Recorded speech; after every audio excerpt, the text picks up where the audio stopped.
বেগম জিয়া শুধু একটি নাম নয়, একটি সময়, একটি অধ্যায়, একটি সংগ্রামের নাম। যে নারী রাজনীতিকে দেখিয়েছিল নারীর দৃঢ়তা কেমন হয়, যে কণ্ঠে উচ্চারিত হয়েছিল গণতন্ত্র, সার্বভৌমত্ব আর মানুষের অধিকার। অত্যাচার এসেছে, দমন পীড়ন নেমে এসেছে রাষ্ট্রের ছায়ায়, কারাগারের অন্ধকারে কেটেছে দীর্ঘদিন। তবু তিনি দেশ ছাড়েননি।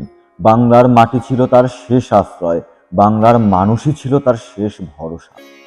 ক্ষমতা তার জীবনে একমাত্র পরিচয় ছিল না, বরং ক্ষমতার বাইরে থেকেও তিনি ছিলেন প্রভাবশালী।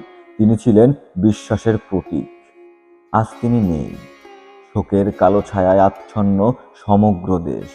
রাজনীতি আজ নীরব। সংঘাত আজ থমকে দাঁড়িয়েছে ইতিহাসের দ্বার প্রান্তে।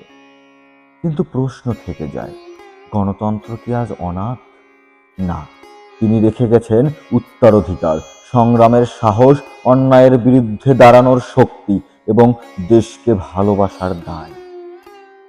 গণতন্ত্রের মাঝ বিদায় নিলেন, কিন্তু তার স্বপ্ন রয়ে গেল আমাদের হাতে।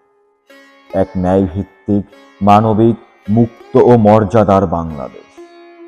আজ শুধু শোকের দিন নয়, আজ অঙ্গীকারের দিন।